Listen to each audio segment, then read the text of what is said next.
7 tips to help you get started writing your own songs. Now, I'm sorry to say this, but the last tip is the most interesting one and the most important one. The reason I put it last is now to hook you guys to the end of the video.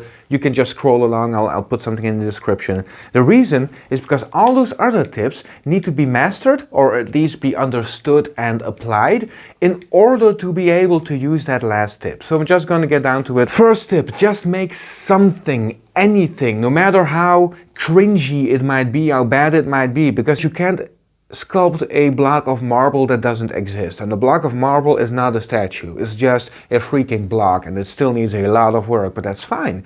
Lay down that block for yourself first.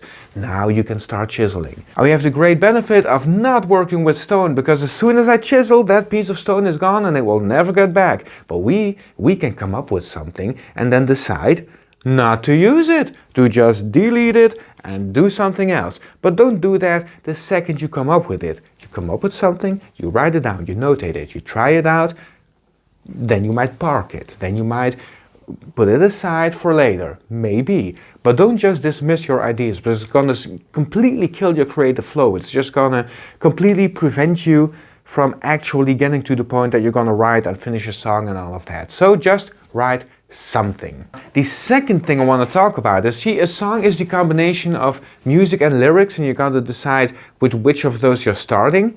Well, you don't have to do anything, but generally you're starting with one of those.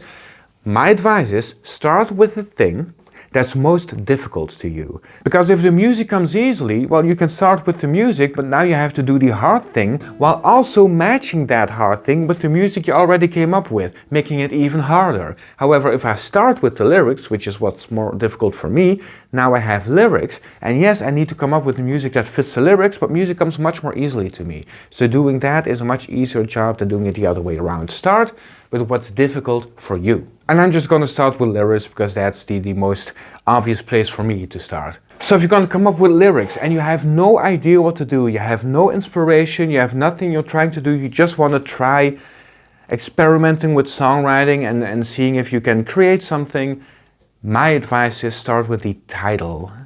And then from that title, create the lyrics for a chorus. And then from that chorus, create the lyrics for the rest of the song. I think that order is very important, especially for someone who's not very acquainted with songwriting just yet. Because halfway through writing, you might start talking about other things or thinking about different things. And I've seen people put like an album's worth of information into a verse and then wondering why they don't know what to say anymore. Well, you already said everything in like 5 lines. Don't do that, because that's not gonna hit us.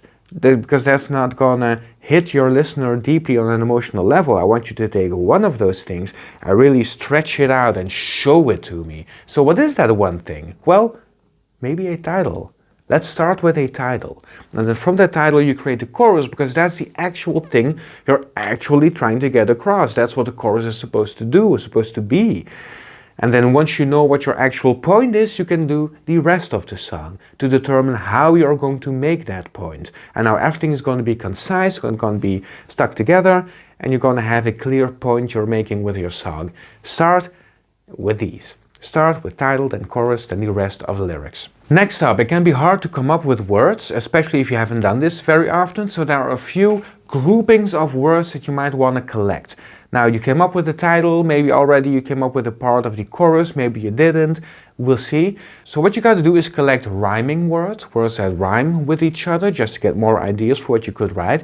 You want to collect synonyms, especially with verbs, but regardless, for now, just synonyms and antonyms. Words that mean the same thing and words that mean opposite things, because they already have to do with each other. So you already have a lot of words that will help you keep the story concise. Which brings me to the last category you might want to save up. This is the imagery. So if you're talking about, let's say, the song Drops of Jupiter by Train. Now, maybe you don't know it, but the point is Drops of Jupiter. And the entire song uses words like galaxy and stars and the heavens and I don't know, planets, Saturn, the moon. It really uses this type of imagery. And if that song would suddenly, in the bridge or something, they would start about sailing on the ocean and lowering your anchor or something, that would be very strange. It would be really weird, because I've been crafting this image in my head of what the lyrics are saying as I've been listening to them, and suddenly I'm being met with imagery that doesn't fit this at all. And that's very jarring, and it can get you out of the song. So what you generally want to do is keep the imagery concise. Get all the words that have to do with a certain imagery and put them together. And then with those words, you can again collect antonyms, synonyms, and rhyming words. Once you have all of that, you're not going to have too much trouble finding the words that are saying the thing you are trying to say. This is going to help a lot, especially when you're trying to get your sentences to fit into the melody, or your amount of phrases to fit into the verse, or if you're trying to get the rhyme scheme, if you're trying to improve the rhyme scheme. All of that is going to be helped by just collecting all of these words. Now you're going to have to come up with a melody once you came up with your lyrics as well. How are you going to come up with your melody? Well, first of all, see what comes naturally, then try to improve on it. And I've made videos about melody. I will link it at the end of the video, and there will be a pop-up somewhere. But generally speaking, if you really don't know what to do, start with pronouncing the sentence in a very exaggerated manner. In a very exaggerated manner. In a very exaggerated manner. Because it already gives you a very exaggerated manner. So this gives me some idea of what kind of shape might sound natural, or where the important notes might be, where the peaks of the melody might be. I don't have to follow this, but if I do follow it, I'm probably going to come up with a melody that sounds good. So if you're completely stuck, do that. However, melody is not enough. We're going to need chords as well. Now, chords, there's a lot that could be said about chords, and I'm not going to put it all in this video because it would be too much and it's missing the point. I want you to think about harmonic pulse. Now, what is harmonic pulse? Harmonic pulse is how often you're changing chords. Am I changing chords every 2 beats? Like 1, 2, 3, 4. 1, 2, 3, 4. Because if this is the pattern I'm following, I could actually really surprise my listener by suddenly doubling the harmonic pulse. 2,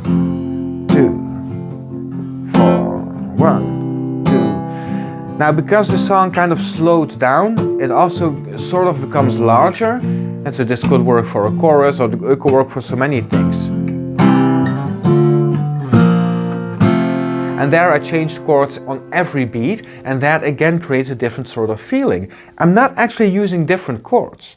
Still the same chords. All I need to do to create contrast between song sections is just change the harmonic pulse. If you can just become more conscious of that, that's going to really help your songwriting as you keep practicing these things. Whatever you come up with is not the actual song, it's the first version of the song.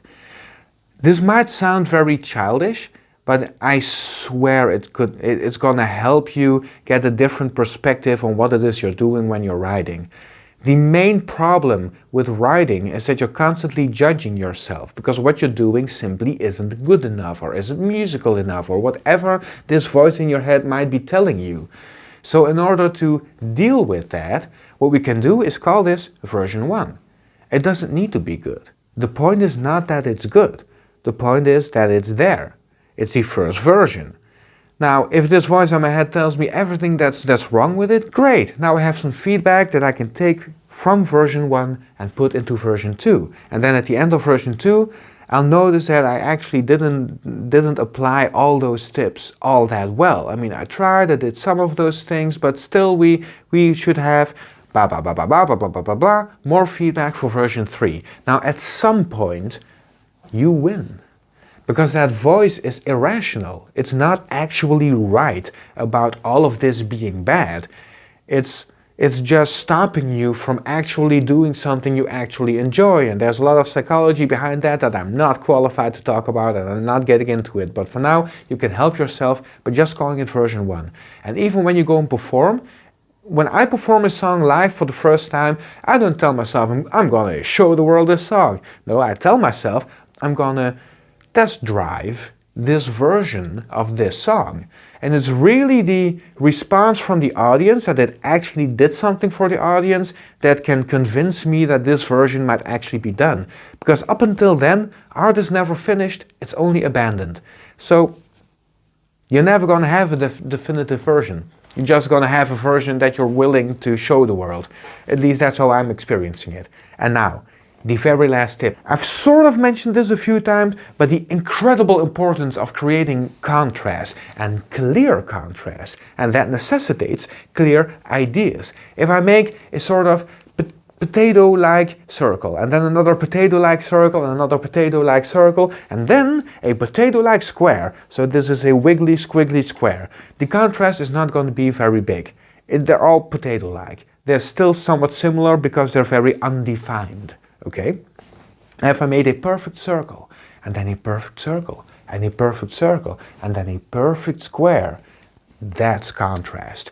So, what's my point? If you're choosing for a certain rhythm, for a certain target note, for a certain harmonic pulse, for a certain melody shape, whatever your decision may be, stick to it and be rigid with it, at least for a few measures, at least for half a verse, at least for a second. Because if you're very rigid with that choice, if you're really sticking to that one rhythm, then changing the rhythm at some point suddenly has a really big impact, because the contrast is crystal clear. So contrast, very important. Try and apply it. If you want to know more about it, videos. If you want more content like this, subscribe. That's really all I have to say. I'm just gonna awkwardly stare at the camera as I'm waiting for you guys to click this thumbnail.